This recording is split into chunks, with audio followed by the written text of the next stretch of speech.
Hello, everyone. Welcome to AIJ Navigators podcast, where we talk about climate sustainability, disasters, and the people driving real change. I'm your host, Mahnoor. Today's guest is someone who has spent over 25 years not just talking about these issues but living them. From Pakistan's devastating floods to East Africa's droughts and to global food crisis, he has been at the front lines leading, solving, and rebuilding. He has worked with Oxfam, ActionAid, BBC World, Bill and Melinda Gates Foundation, and also he has shaped policies across 35 plus countries, trained over 10,000 people, and attended COP28 and 29 as a delegate.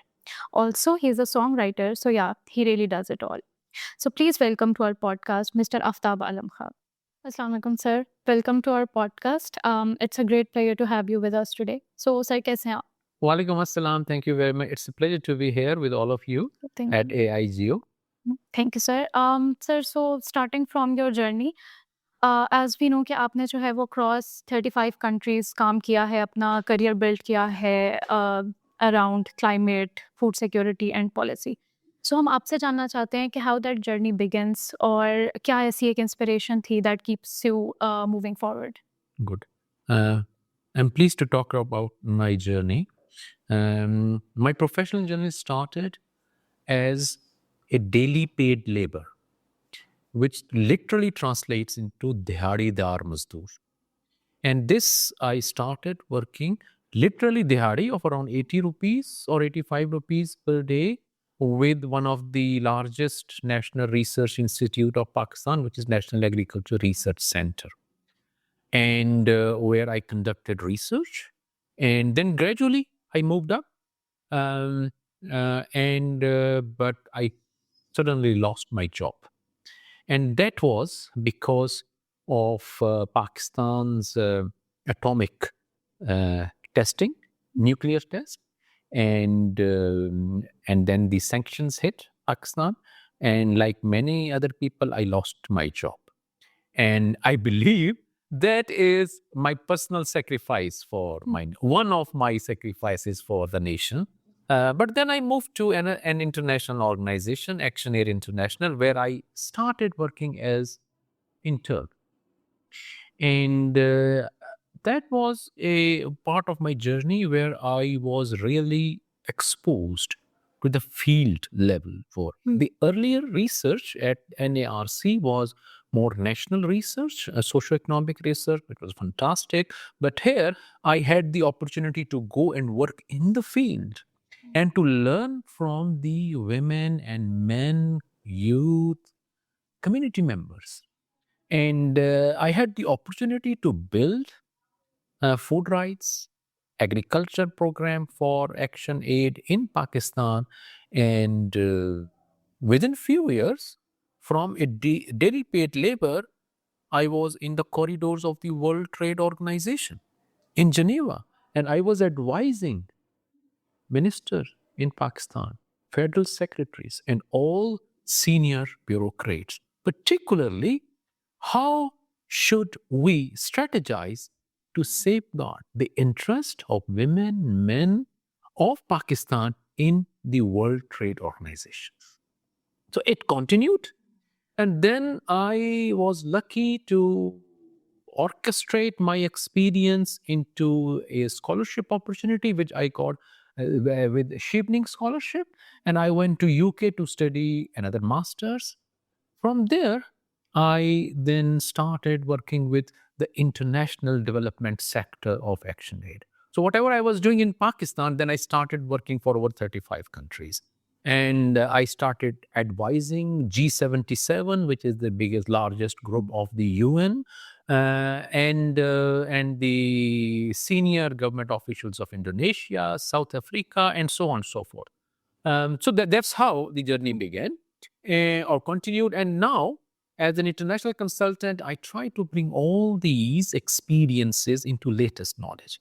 I spend daily few hours to learn the latest developments in different sectors of the world and in the country. I stay in contact with my local respectable people in different parts of Pakistan and in other parts of the world, and that's how it goes. And I include all these things into research, trainings, and evaluation and mentorship for students and professionals in Pakistan and elsewhere in the world. I think the motivation comes from deep trust in Allah, Alhamdulillah, and a passion to change the lives of people, and a belief that policies are the starting point, but they are really meaningful once they are bringing change in the lives of people. And then continuous hard work and integrating different sectors and different dynamics and complex thing into simple solution. So that's how it Your goes. journey begins. So I must say कि अभी पाकिस्तान में जितने भी young people हैं जो climate advocacy और policy पे काम करना चाह रहे हैं, तो आपकी जर्नी उन सब के लिए ट्रूली काफ़ी इंस्पायरिंग है। सो अभी आपने जैसे मेंशन किया कि आपने फील्ड में like you have worked on field और पाकिस्तान के फ्लड्स और ईस्ट अफ्रीका के जो ड्राउट्स थे वहाँ पर आपने काफ़ी काम किया है। So we want to know कि ड्यूरिंग दोज क्राइसिस आपकी अपनी ऑन फील्ड क्या लर्निंग थी जो हमारी थ्योरेटिकल एजुकेशन हमें नहीं दे सकती या हमारे क्लासरूम में हम वो चीज़ें नहीं सीख सकते? Thank you very much.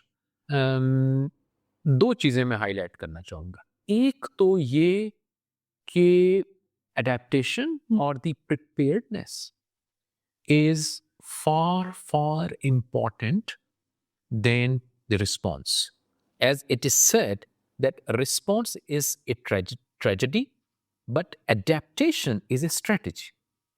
So, बहुत अच्छा है कि आप सिर्फ जब कोई डिजास्टर हिट करे उस वक्त एक्टिव ना हो, उस वक्त तो एक्टिव होना ही आपने, लेकिन जितना आप एक्टिव उससे पहले होंगे to build a system that is able to reduce the impact of any risk, that is far better.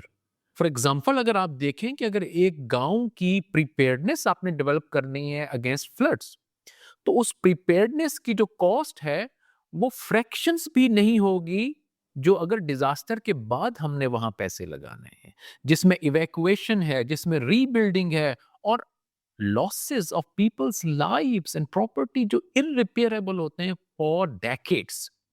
तो मुझे लगता है कि preparedness means to include in your policies and implementation how to strengthen the existing system of a place जो आपको किसी भी disaster, आने वाले डिजास्टर से बहुत बेहतर तरीके से मुकाबला करने की सलाहियत पैदा करते। एक तो ये चीज लर्न की। दूसरा मैंने ये लर्न किया कि जो लोकल नॉलेज, ट्रेडिशनल नॉलेज, ये बहुत इंपॉर्टेंट है। अगर हम इसको कंसिडर करें इन आवर प्रेपरेशन और in disaster time as well, तो हम बहुत बेहतर तरीके से प्रिपेयर हो सकते हैं।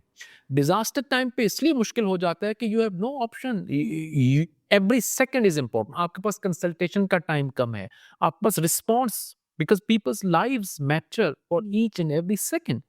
लेकिन इसलिए मैं कहता हूं कि एडेप्टेशन के लिए जो प्रिपेयर्डनेस वाला हिस्सा है उससे पहले बहुत क्योंकि उस वक्त आप कंसल्ट कर सकते हैं।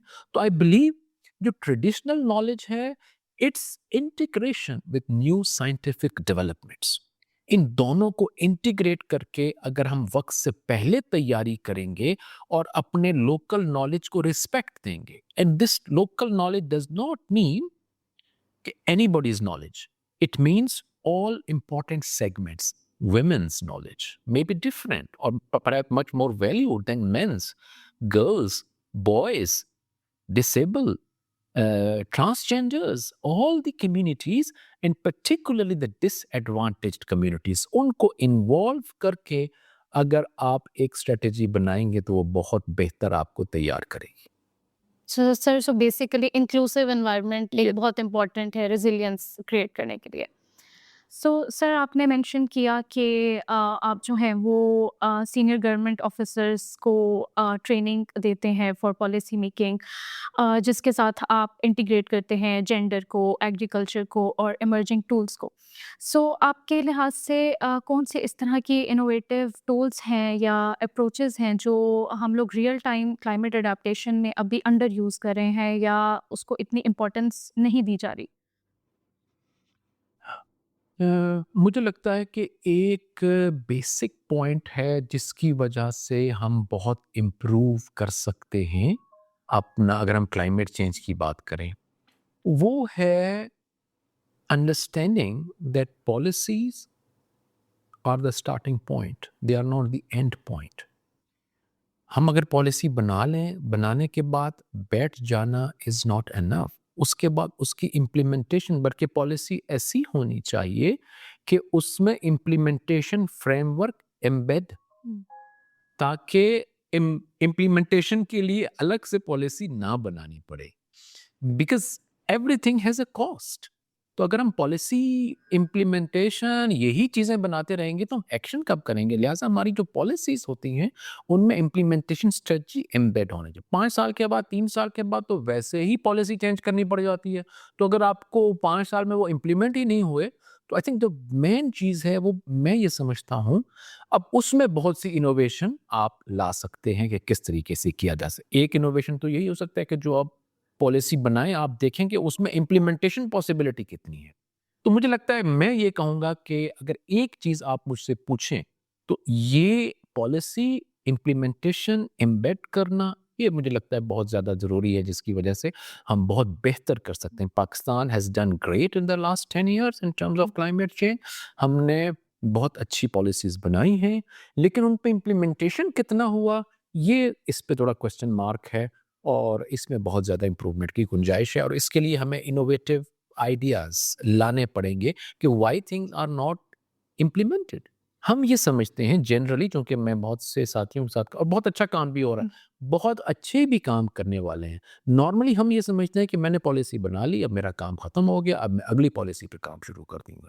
ठीक है, हो सकता है कि रोल ये हो, लेकिन वो पॉलिसी डेवलपमेंट का प्रोसेस इतना इंटीग्रेटेड होना चाहिए कि जो इम्प्लीमेंटेशन वाले लोग हैं वो भी उसमें शामिल हों, वो भी शामिल हों, और पॉलिसी बने तो उसकी इम्प्लीमेंटेशन स्टार्ट हो जाए। तो जिस, अगर किसी का पॉलिसी बनाने का रोल है, वो अगली किसी पॉलिसी पे काम शुरू करते, लेकिन इम्प्लीमेंटेशन वाले इम्प्लीमेंटेशन पे काम शुरू कर रहे हैं। तो मुझे लगता है कि ये, और इसमें बहुत से इनोवेटिव आइडियाज़ हो सकते हैं जिन पे बात की जा सकती है। लेकिन I think the foundation is perhaps much more important. Sir आपने जो है वो काफ़ी डीप रिसर्च और काम किया है फूड सिक्योरिटी पे, एग्रो इकोलॉजी पे और रूरल वुमेन लाइवलीहुड पे। तो व्हाट डू यू थिंक कि ये सारे फैक्टर्स या डोमेन जो हैं वो किस तरह से क्लाइमेट चेंज के साथ कनेक्टेड हैं? बहुत इम्पोर्टेंट क्वेश्चन है। देखिए, फूड सिक्योरिटी तो डायरेक्टली लिंक है। अगर हम देखें, अगर फूड सिक्योरिटी, लाइवलीहुड और रूरल वुमेन की बात करें, इन सब में एक कनेक्टिंग फैक्टर है एग्रीकल्चर। चूँकि agriculture is directly linked with food security, it's the largest source of livelihood in Pakistan particularly, and women are playing most important role in agriculture. So agriculture is directly affected by climate change because it depends largely on weather, or it also contributes to the climate change complexity because of the greenhouse gases जो इसमें से agriculture के मुख्तलिफ processes से emerge होती हैं। और livelihood इसलिए डायरेक्टली रिलेशन है कि जितना क्लाइमेट चेंज से एग्रीकल्चर इफेक्ट होगा, उतनी फूड सिक्योरिटी इफेक्ट होगी, उतना लोगों का लाइवलीहुड कम होगा। For example, let me give you an sharing. 2019 में अप्रैल अप्रैल में हेल स्टॉर्म आया in central part of India, और वहाँ पे बहुत से डिस्ट्रिक्ट्स में व्हीट क्रॉप जो थी, वो बहुत, जो राइप स्टेज पे थी, वो डिस्ट्रॉय हुई। और फिर किसी ने इंटरव्यू किया उस वक़्त के एक मिनिस्टर को, और उनसे कहा कि nearly 0.3 lakh ton of, which is 0.3 million ton of wheat has been lost. तो आप बताएं कि इसको आप कैसे इसको एड्रेस करेंगे? उनका ख्याल था कि Pakistan produce 26 to 27 million ton of wheat. 0.3 million ton का अगर हो गया कोई इतना बड़ा मसला नहीं. Fast forward 7-8 months back, January 2000 and February 2020, wheat was the most important problem in the country. आटा क्राइसिस, हर कोई आटा क्राइसिस की बात कर रहा था, and the federal cabinet had to organize a meeting with the chairperson or the presidentship of the prime minister himself, कि वो डिस्कस कर रहे थे कि इसको कैसे, और roughly they decided to import nearly same quantity of wheat, which was nearly 3 lakh ton, क्योंकि पूरे मुल्क में एक क्राइसिस हो. तो this is one example, and there are so many examples at local level as well. And of course, जहाँ farmers की produce कम होती है वो उनकी लाइवलीहुड मुतासर होती है. जहाँ उनकी प्रोड्यूस ज़्यादा हो जाए तब भी उनकी जो है वो लाइवलीहुड मुतासर होती है. जैसे for example I was talking to kinnow growers. आप सब लोग किन्नू खाते हैं? मुझे ही बहुत पसंद. वो कह रहे थे, एक किन्नू ग्रोअर ने कहा कि after 5 or 6 years, this year we had a bumper crop of किन्नू, कि क्लाइमेटिक कंडीशंस बहुत सूटेबल थी इस बार किन्नू प्रोडक्शन के लिए. वो कहते 5-6 साल बहुत, कभी कोई मसला आ जाता, कभी कोई मसला आता, क्लाइमेटिक फैक्टर्स की वजह से कि हमारी प्रोडक्शन ही अच्छी नहीं होती थी. इस दफा प्रोडक्शन बहुत अच्छी हुई लेकिन हमें रेट नहीं मिल रहा. और रेट क्यों नहीं मिल रहा? कि हमारी एक्सपोर्ट्स की प्रॉब्लम है. जब एक्सपोर्ट के प्रॉब्लम में एक्सपोर्ट नहीं हो रही, मुल्क में किन्नू की मौजूदगी ज्यादा हो गई तो प्राइस नीचे आ गई. तो when we talk about livelihood, it's very important. इसी तरह अगर रूरल वुमेन का देखें तो रूरल वुमेन मेरे ख्याल में एक तो they are the most important player in agriculture production, but not only agriculture production, also in our rural development and household management. For example, एक तो उनका जितना काम है एग्रीकल्चर में, अगर धूप होगी तो वो ज़्यादा मुतासिर होंगे, बारिश होंगी तो वो ज़्यादा मुतासिर होंगे. उनकी अगर क्रॉप हार्वेस्टिंग के टाइम पे अगर क्रॉप जो है वो ज़ाया हो जाती है तो उनकी दिहाड़ी जो है वो ख़त्म होगी, उनका इनकम के इश्यूज होंगे. फिर कुछ और इश्यूज ऐसे हैं जो they are not issue for men at all, but they are prime issue for women, particularly rural women. For example, सैलाब आ गया और एक रिसर्च हुई कुछ अरसा पहले कि जब कोई डिज़ास्टर आया, पर्टिकुलरली सैलाब आ गया, तो एक रिसर्च की गई कि लोगों की सबसे टॉप पे नीड क्या थी. तो जो सब पे टॉप पे नीड थी, तो वो जब रिसर्च का एनालिसिस हुआ तो that was food. It was quite common कि खाए बगैर हम 5-6 घंटे बाद बड़ा मुश्किल हो जाएगा, बच्चे अगर हों तो और ज़्यादा मुश्किल हो जाएगा. तो लेकिन जब उस कंबाइंड रिसर्च को बाइफरकेट किया गया, जेंडर डिसएग्रीगेटेड एनालिसिस किया, जिसमें वुमेन के जो रिस्पॉन्सेस थे उनको अलग से एनालिसिस किया गया, तो उसमें top was not food. This is very important, इसलिए कि अगर देखा जाए तो women are responsible for food management at the household level. उसकी स्टोरेज हो, उसकी कुकिंग हो, उसकी डिस्ट्रीब्यूशन हो, बच्चों को देना हो, women are more concern. But why was that not the top most concern after a disaster? It was something else, which means कि जो इसके अलावा कोई चीज होगी वो बहुत ही ज्यादा इंपॉर्टेंट होगी. That was toilet facilities. And toilets are not a problem for men. I spoke to a women farmer after 2022 floods in the surrounding of Hyderabad, Sindh. कैसे चल रहा है, क्या हो रहा है? उन्होंने कहा कि बाकी सब कुछ ठीक है, हम तो यहाँ रह रहे हैं. बहुत सी जगहों से लोग माइग्रेट करके यहाँ आ गए हैं और एक कैंप बनाया हुआ है, तो कैसा चल रहा है? कहते कैंप में सबसे बड़ा प्रॉब्लम ये है कि टॉयलेट नहीं है। तो मैंने कहा हाउ डू यू सर्वाइव? तो कहते हैं कि ये होता है कि उसने मुझे पिक्चर भी भेजी कि वो जो टेंट लगे हुए हैं जहां पे उन्होंने लोगों को डंप किया हुआ है, जाहिर है डिजास्टर के बाद लोगों को इवैक्यूएट करके लेके आए, वहां उन्होंने बिठाया, उसकी बैक साइड दिखाई उसने कि सिर्फ ये एक साइड है जहां पे विमेन आके टॉयलेट के तौर पे इसको इस्तेमाल करती है। और कहते हैं इसके लिए पूरा दिन उन्हें इंतजार करना पड़ता है, वो शाम होने का इंतजार करते हैं। जब शाम हो जाती है तो और खतरा होता है, कोई यहाँ और ना, कोई मर्द ना बैठा हो, कोई उबाश ना बैठा हो, तो इट्स बिग बिग कंसर्न। तो इसीलिए विमेन, इसी कुछ कुछ और चीजें भी हैं। प्रेगनेंसी 2022 के फ्लड्स में 650,000 women, pregnant women were affected, which is not a concern for men as such. क्योंकि जाहिर है जिस घर में होगा उनके लिए कंसर्न होगा, लेकिन जो फिजिकली आप गुजर रहे होते हैं वो एक विमेन ही गुजर सकती है। और इसमें भी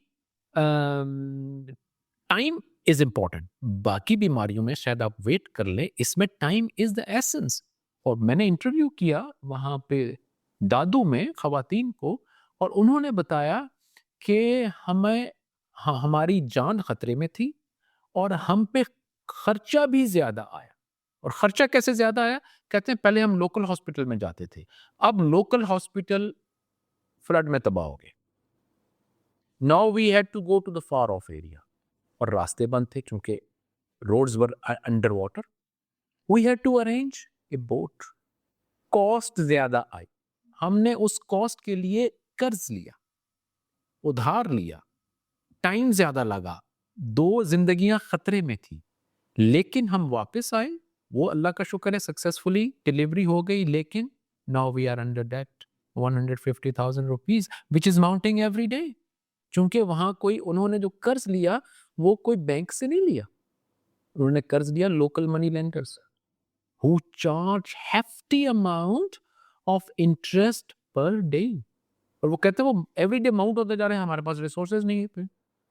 तो इस तरह फिर कुछ और चीजें हैं जो रूरल वुमेन ही फेस करती हैं, वो है हैरेसमेंट। जब इवैक्यूएशन हो रही होती है और जब इनको टेंट में रखा जाता है तो वो हैरेसमेंट का भी अनफॉर्चुनेटली फेस करते हैं। एक और एस्पेक्ट है कि जो विमेन स्पेसिफिक ही है रूरल एरियाज में, और वो ये है बच्चियों के हवाले से। आपके इलम में होगा, आई एम श्योर आपके जो व्यूअर्स हैं उनके इलम में भी होगा कि रूरल एरियाज में अगर बच्ची स्कूल में पढ़ रही है तो this is a kind of insurance against child marriage. अगर वो स्कूल में जितना तालीम हासिल करेगी इतना चाइल्ड मैरिज के चांसेस कम होंगे। अच्छा, अब स्कूल तबाह हो गए, फ्लड आया, स्कूल तबाह हो गए। अब बाज़ औक़ात स्कूल महीनों, बाज़ औक़ात सालों तक दोबारा नहीं बनते। लड़के का क्या होगा? लड़का भी ज़ाहिर है वो भी स्कूल से अगर बाहर हो गया उसके लिए मसला है, लेकिन वो क्या करेगा? काफ़ी चांसेस हैं उसको किसी दूसरे स्कूल में भेज दिया जाए। लड़कियों को रूरल एरियाज में दूर के स्कूल में नहीं भेजा जाता, व्हिच मीन्स कि वो अपनी तालीम की अपॉर्चुनिटी मिस करने के चांसेस ज़्यादा होते हैं। And this is not only the education opportunity, दूसरे चांसेस क्या हैं? चाइल्ड मैरिज का रिस्क मौजूद होता है। अगर वो चाइल्ड मैरिज हो गई तो उसकी पूरी life has been locked. It's not 5 months or 6 months के फ्लड के बाद रिकंस्ट्रक्शन नहीं हुई, it's whole life and generation जो है वो लॉक हो जाती है। तो इस तरह से वेमेन जो हैं वो एक तरफ तो बहुत ही जबरदस्त रोल प्ले कर रही हैं क्लाइमेट चेंज को फेस करने में। फिर पानी लाने की अगर बात है, औरतों को पानी, they are generally responsible for household water fetching. अगर ड्राउट आ गया उनको ज्यादा दूर जाना पड़ेगा और उसके साथ जो सोशल प्रॉब्लम एसोसिएटेड हैं वो मजीद बढ़ जाएंगे। तो कॉम्प्लेक्स एरियाज हैं। हमें, I had the opportunity to contribute in the 12th 5-year programme of Pakistan, जहां मैंने इन सब एरियाज को रूरल वुमेन के चैप्टर में कोशिश की थी इंटीग्रेट करने की, और वो इंटीग्रेट हो भी गया था। अब अल्लाह करे उस पे इंशाल्लाह Hopefully. अमल भी हो, चीज़ें हो भी रही हैं, लेकिन we need to do far more. Sir, first of all, being a woman myself, I really appreciate कि आपने वो पॉइंट्स उठाए हैं जिनके ऊपर मेजरली कोई बात नहीं करता, लाइक वुमेन सिक्योरिटी इश्यूज होते हैं, हाइजीन इश्यूज होते हैं, हेल्थ इश्यूज होते हैं, तो ये सारे कहीं ना कहीं क्लाइमेट चेंज के इम्पैक्ट्स के साथ लिंक्ड हैं। सो अब लेकिन हम फिर भी देखते हैं कि जो मेन स्ट्रीम ESG कॉन्वर्सेशंस हैं वहाँ पर स्टिल अभी तक इन इश्यूज के ऊपर बात नहीं की जाती, ज़्यादातर ओवरलुक कर दिया जाता है इन तमाम इश्यूज को। तो आपको क्या लगता है उसकी क्या वजह हो सकती है?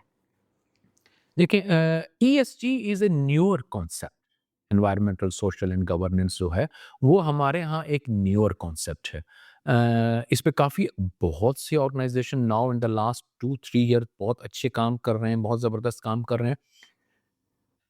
जहाँ तक आप ये जेंडर स्पेसिफिक बात कर रहे हैं ना, मुझे लगता है ये also is a matter of mindset. अगर हमारा माइंडसेट जेंडर सेंसिटिव नहीं होगा, तो वो हम ईएसजी करें, वो हम नेशनल एडेप्टेशन प्लान करें या उसकी इम्प्लीमेंटेशन करें, वो डिज़ास्टर करें, वो ईएसजी करें या वो इवन किसी यूनिवर्सिटी में रिसर्च करें, वो इंटीग्रेट प्रॉपर नहीं होगा। हम जेंडर लिख लेंगे, विमेन लिख लेंगे, मैं आगे इसकी आपको एग्जांपल भी दूँगा, लेकिन एक्चुअली वो नहीं होगा। और इसके लिए माइंडसेट को बेहतर करने के लिए मुझे लगता है अवेयरनेस बढ़ाने की ज़रूरत है और ज़रा डेप्थ में जाने की ज़रूरत है। मैं आपको ये शेयर करता हूँ कि एक एग्ज़ाम्पल जिससे शायद बाकियों को भी फ़ायदा होगा, वो ये है कि मैंने किस तरह सीखा। मैं एक्शन एड या डेवलपमेंट सेक्टर को जॉइन करने से पहले भी जैसे मैंने कहा, मैं रिसर्च कर चुका था, 3 साल रिसर्च कर चुका था नेशनल प्राइम इंस्टीट्यूशंस में। I was a well read person at that time as well, but see how gender blind I was. हमारी ऑर्गेनाइजेशन में एक डिस्कशन चल रही थी कि फीमेल और मेल स्टाफ के हवाले से कोई एक डिस्कशन चल रही थी और उसमें कुछ साथियों का ख्याल था कि जो ट्रांसपोर्टेशन सर्विस है पिक एंड ड्रॉप, वो मेल के फीमेल के लिए अगर है तो या तो मेल के लिए भी हो या वो भी ख़त्म हो जाए। कुछ लोगों ने कहा कि जी इस तरह होना चाहिए। आई वाज़ न्यू, मैं तो सुन ही रहा था सारी बातें, कुछ समझ आ रही थी, कुछ नहीं समझ आ रही थी। जब वो मीटिंग ख़त्म हुई, तो फिर हम वापस अपने ऑफ़िस में आके काम करने, तो मेरे साथ एक कलीग थी। उनसे मैंने पूछा कि आप कौन से स्टॉप पे उतरती हैं? उन्होंने कहा मैं फलाँ स्टॉप पे उतरती हूँ। मैंने कहा मैं भी वहाँ उतरता हूँ। आपको आने में कितना टाइम लगता है? उन्होंने कहा 15 से 20 मिनट वॉक करके आना है। मैंने कहा मुझे भी इतना लगता है। तो मैंने कहा अगर मुझे कोई 15-20 मिनट चलने में प्रॉब्लम नहीं है, मैं भी चल सकता हूँ, तो आप भी चल सकते हैं, इसमें क्या problem? The answer really started changing my understanding. उन्होंने कहा आफ़ताब, मेरा सड़क पे चलना और आपका सड़क पे चलना डिफरेंट है। मैंने कहा वो कैसे? कहते हैं जब मैं चलती हूँ, कोई फीमेल चलती है 15 मिनट, तो 15 गाड़ियाँ आके रुकती हैं और वो आपको बिठाने के लिए लिफ्ट ऑफ़र करते हैं। आपको कभी किया किसी ने? मैंने कहा हम तो हाथ भी दें किसी को तो कोई नहीं रोकता। अच्छा, वहाँ से मैं ये समझता हूँ कि मेरी एक खिड़की खुली, ज़हन की जो बंद थी। उस वक़्त काफ़ी सालों के बाद, जॉब करने के बाद, पढ़ने के बाद, वो खिड़की, हमें इस तरह की खिड़कियाँ खोलने की ज़रूरत है। ट्रू। और ये हमें अपने घरों में ज़रूरत है, अपने स्कूल्स में, अपने कॉलेजेस और यूनिवर्सिटी में, ताकि हमारे जो बच्चे हैं, वो जेंडर सेंसिटिव हों। हमारी जो वुमेन हैं, गर्ल्स हैं, वो ज़्यादा मज़ीद कॉन्फिडेंट हों और वो बहुत बहुत अच्छा सिस्टम है हमारा, लेकिन और ज़्यादा इम्प्रूव हो सकता है। तो मुझे लगता है मेन प्रॉब्लम है with mindset problem. Right. Definitely. Thank you so much sir, आपने इतना कॉम्प्रिहेंसिव और बहुत इम्पोर्टेंट पॉइंट्स जो हैं वो उठाए हैं। इसके अलावा आपने जो है वो ट्रेन किया है ऑलमोस्ट 10,000 लोगों को, स्टूडेंट्स को, गवर्नमेंट ऑफिशियल्स को, एनजीओ में जो लोग काम करते हैं उनको, और इसके अलावा जर्नलिस्ट को भी। सो अभी के टाइम में अगर पाकिस्तान में कोई यंग पर्सन है जो कि क्लाइमेट एडवोकेसी पे काम करना चाहता है, तो आप उसको क्या एडवाइस देंगे?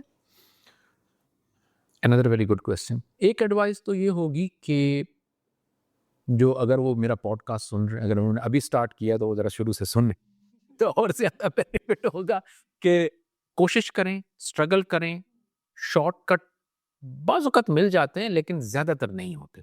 आप कंसिस्टेंट हार्ड वर्क करें, स्ट्रैटेजिक अपना सोच रखें, लर्न करें, इम्प्रूव करें और अल्लाह ताला पे बिलीव करें तो आप इंशाल्लाह सक्सेस आपको मिल जाएगी। जो एक मेजर एडवाइस है मैं ये ख़ासकर स्टूडेंट्स को या यूथ को ये कहूँगा कि जो भी आपका टॉपिक है उसमें डेप्थ लाने की कोशिश करें। और डेप्थ से मेरा मुराद है कि जो स्टूडेंट्स हैं, मैं जब भी किसी यूनिवर्सिटी में जाता हूँ, मैं तकरीबन 25 से 26 यूनिवर्सिटीज़ में जाके लेक्चर दे चुका हूँ। जब मैं किसी यूनिवर्सिटी में जाता हूँ, तो वो पहली कोशिश ये होती है कि मुझे एनवायरनमेंट डिपार्टमेंट में लेके रास्ता दिखाते हैं। मैंने कहा एनवायरनमेंट में तो मैंने चले ही जाना है। ज़रा एंथ्रोपोलॉजी वालों से मिलाएँ, ज़रा सोशियोलॉजी वालों से मिलाएँ, ज़रा एग्रीकल्चर वालों से मिलाएँ, बिज़नेस वालों से मिलाएँ, इकोनॉमिक्स वालों से मिलाएँ। तो फिर जब भी मुझे कोई इनवाइट करता है, मैं उनसे रिक्वेस्ट करता हूँ कि आप अगर बाकी डिसिप्लिन के स्टूडेंट्स, लड़के और लड़कियों को भी बुला लें तो हेल्पफुल होगा। वो कैसे? मैं ये समझता हूँ कि जो इस वक़्त यूनिवर्सिटीज़ में हैं, उनके पास बहुत ज़बरदस्त अपॉर्च्युनिटी है। जो इंटरसेक्शन है, देखें आजकल की जो वर्ल्ड है, ये अब तो खैर मुख्तलिफ शेप्स आ गई, लेकिन एक ज़माने में आई शेप फ़ोकस होता था। आई मीन्स कि आपने डेप्थ एक सब्जेक्ट में पैदा करनी है, व्हिच इज़ गुड। लेकिन एक टी शेप है। टी शेप मीन्स ये कि आपने डेप्थ पैदा करनी है, लेकिन आपने मुख्तलिफ और चीज़ों के साथ इंटीग्रेट करना है अपने सब्जेक्ट को और सॉफ्ट स्किल्स भी आपने हासिल करनी है, प्रॉब्लम सॉल्विंग की, लीडरशिप की, मैनेजमेंट की, जो आप कम्युनिकेशन की, जो आप किसी भी जॉब में अप्लाई कर सकते हैं। तो मेरी ये रिक्वेस्ट होगी अपने स्टूडेंट्स साथियों से कि वो कोशिश, अगर हम क्लाइमेट चेंज की बात कर रहे हैं तो वो इसमें इंटीग्रेट करने की कोशिश करें और thesis is the best opportunity. वो कैसे? आपका अगर साइकोलॉजी, जैसे फॉर एग्जांपल मैं आपको एक एग्जांपल देता हूँ, बहुत से जगहों में कुछ एरियाज हैं they are prone to floods, river के साइड में है, नालों की साइड में है, वहाँ पे फ्लड के चांसेस ज़्यादा हैं, वहाँ पे उनके तबाह होने के नुकसान के ज़्यादा हैं। फ्लड आता है, आपने इवैक्यूएट कर लेते हैं। हुँ। फ्लड जाता है, वो वापस आ जाते हैं। बहुत कम वैसे हमारे पास रीलोकेशन के पैकेजेस बहुत अट्रैक्टिव होते हैं, लेकिन फिर भी कहीं और नहीं जाते, वो वापस आ जाते हैं। This is psychological issue and you can study it through sociology as well. अगर पूरी सोसाइटी के बारे में एंथ्रोपोलॉजिकल इश्यूज़ हैं। It's not only climatic issues. आप इस पे रिसर्च कर लें, there could be so many other veg.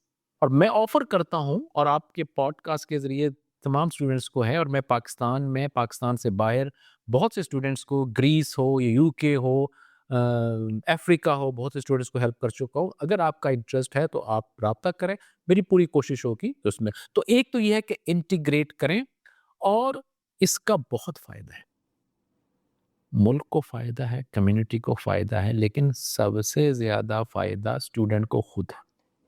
एक रिसर्च हुई पिछले दिनों बरहम क्लाइमेट चेंज एरिना में ही, कि सबसे ज़्यादा स्टूडेंट्स या यूथ क्या चाहते हैं? दे वांट जॉब्स या income stream, and this is not bad, of course ये एक पहली ज़रूरत होती है आपको।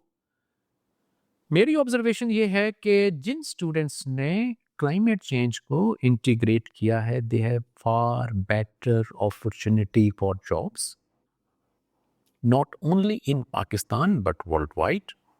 They have much better opportunity for scholarships, जो आपको नए एवेन्यूज खोल सकते हैं। There are so many examples जो मैं शेयर कर सकता हूँ। तो इसका ना सिर्फ मुल्क को फायदा है, कम्युनिटीज को फायदा है जहां आप काम करेंगे, इसमें आपको, आपकी फैमिली को सबसे ज्यादा फायदा है। एक तो ये एस्पेक्ट है। दूसरा, इसमें एक रिस्क है। तो इसमें आप जब करेंगे आपकी डेप्थ पैदा होगी, और बेशक आपने अगर, हमारा बहुत सा curriculum, I had the opportunity to integrate climate change into economics departments curriculum of a national university, and also for an environmental engineering department of a tech university, जिसमें climate change उस तरह से नहीं था। I had the opportunity कि मैं उसमें contribute कर पाया, और अब वहाँ पे पढ़ाया जा रहा है। तो बाज़ औक़ात हमारे सिलेबस में ये चीज़ें अभी नहीं है। I am sure anthropology, sociology इसमें नहीं होंगी, इकोनॉमिक्स में किसी हद तक होंगी, लेकिन उस तरह डिटेल। लेकिन अगर आप थीसिस करते हैं ना, तो आपकी एक्सपर्टीज रीजनेबल डेवलप हो जाएगी। तो जब वो हो जाएंगे तो you would be much better professional. लेकिन एक रिक्वेस्ट ये होगी, और हाँ, इससे रिलेटेड एक और, डेप्थ क्यों ज़रूरी है? डेप्थ इसलिए ज़रूरी है कि आजकल का एक बहुत बड़ा चैलेंज है, जिसने हम ना सिर्फ हमारे यूथ में, मैं ये कहता हूँ कि सीनियर्स में भी, मैं भी अफेक्टेड हो सकता हूँ, कि जो हमारा स्क्रीन टाइम बढ़ने की वजह से हमारा अटेंशन स्पैन कम हो गया। हुँ। हम शॉर्टकट्स ढूँढते हैं, और एआई ने तो आके मज़ीद कमाल कर दिया है। इसने तो शॉर्टकट्स का ढेर लगा दिया है। तो मेरा ये मशवरा है, टेक्नोलॉजी इस्तेमाल करें, इंटरनेट इस्तेमाल करें, एआई इस्तेमाल करें, लेकिन शॉर्टकट्स के लिए नहीं। मैं हमेशा ये कहता हूँ कि एआई को एज़ एन असिस्टेंट इस्तेमाल करें, नॉट एज़ अ मास्टर। बहुत से प्रोफेशनल से जब मैं बात करता हूँ कि आपको आपका कोई बॉस रिपोर्ट दे कि ये आगे फॉरवर्ड कर दें या जमा करा के, आप क्या करेंगे? उन्होंने कहा हम जाके जमा कराएंगे। मैंने कहा अब आपका असिस्टेंट आपको एक रिपोर्ट देता है कि सर ये हो गई है, अब आप इसको जमा करा दें, आप क्या करेंगे? उन्होंने कहा ज़ाहिर हम चेक करेंगे, हम उसको देखेंगे, हम उसमें गलतियां निकालेंगे, हम उसको इम्प्रूव करेंगे। मैंने कहा take AI like this. AI बहुत अच्छा है, जो आपको आपकी अंडरस्टैंडिंग को बढ़ा सकता है। उसको लर्निंग के लिए, रिसर्च के लिए इस्तेमाल करें, लेकिन इस पे 100% रिलाय ना करें, क्योंकि इसमें बहुत मिस्टेक्स होती हैं। मैं इस तरह की टेक्नोलॉजी को एक्सप्लोर कर रहा होता हूँ, इसमें बहुत से बेनिफिट हैं, लेकिन बहुत से चैलेंजेस भी हैं, बहुत सी गलतियाँ होती हैं, मिस्टेक्स। मैं जैसे फॉर एग्जांपल जब कोई प्रॉम्प्ट देता हूँ, उसमें एक देता हूँ, अब मैंने देना शुरू किया है कि आप जो वेब लिंक क्रेडिबल सोर्स का इस्तेमाल कर रहे हैं, उस रिपोर्ट का पेज नंबर भी लिखो, हुँ। और वो भी लिखा आ जाता है, एक्सीलेंट। अक्सर गलत होता है। आप वापस जाके देखें तो वो पेज नंबर क्या, पूरी रिपोर्ट में वो चीज़ नहीं। आई एम श्योर आपका इदारा अब जो टूल्स डेवलप कर रहा है, उसमें ये चीज़ें मिनिमाइज़ होंगी। तो एक में to cut the long story short, कि एक तो इंटीग्रेट करें, अपनी रिसर्च को इंटीग्रेट करें। करिकुलम अगर है तो ठीक है पढ़ें, नहीं तो अपनी रिसर्च को इंटीग्रेट करें।